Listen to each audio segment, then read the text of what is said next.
Helo, Mair dwi, a dwi eisiau helpu gyda uned 15.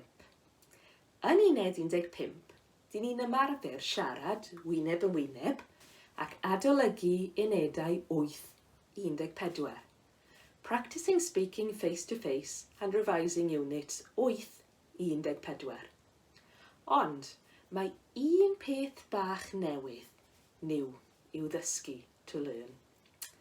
Yn uned 15, we have another past tense, the perfect tense.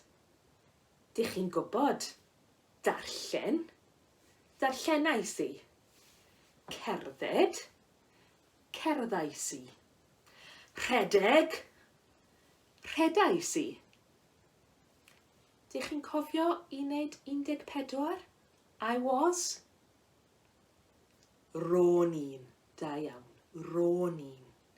Ro'n i'n darllen. Ro'n i'n cerdded.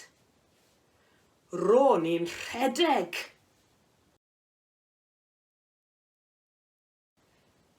Dwi'n darllen.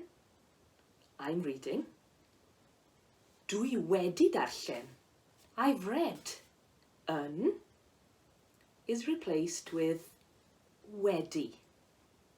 Felly, byddai'n rhoi prompt i chi, a wedyn, dych chi'n rhoi brawddeg i fi. Give me a sentence in the perfect tense, with wedi in it. Barod? 1, 2, 3. Dwi'n darllen. Ble mae smot?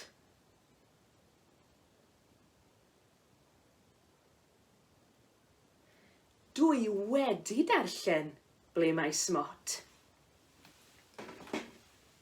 Dwi'n bwyta pasta i swper.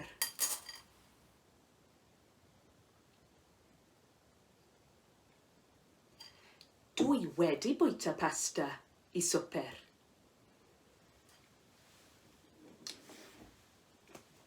Dwi'n gwylio Sherlock. Dwi wedi gwylio Sherlock. Da iawn chi. Iawn. Cwestiwn.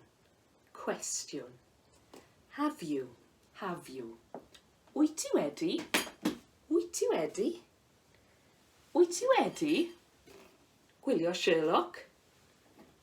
Wyt ti wedi darllen ble mae smot?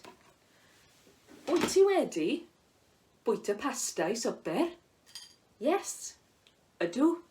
No, nac ydw. So, recap. Dwi'n darllen, dwi wedi darllen. Wyt ti wedi darllen?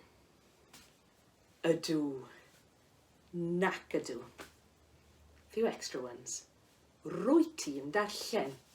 Rwyt ti'n darllen. Rwyt ti wedi darllen. Rwyt ti wedi darllen. Mae e'n darllen. Mae e'n darllen. Mae e wedi darllen. Mae e wedi darllen. Mae hi'n darllen. Mae hi wedi darllen. Dyn ni'n darllen. Dyn ni wedi darllen. Dych chi'n darllen. Dych chi wedi darllen. Mae nhw wedi darllen. Mae nhw wedi darllen. Da iawn. Reit, ymarfer yes and no. Barod? I'll give you the question. You say yes, no yn Gymraeg. Nes ti'r gwaith? Do, naddo. Ges ti frecwast heddiw? Do, naddo. Oes a ni fel anwys gyda ti? Oes, nac oes. Oes pen tost gyda ti? Oes, nac oes. Oedd pen tost gyda ti? Oedd, nac oedd. O ti'n brysur ddo? O'n. Nac o'n.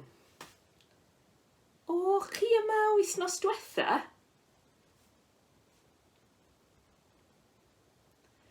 O'n. Nac o'n.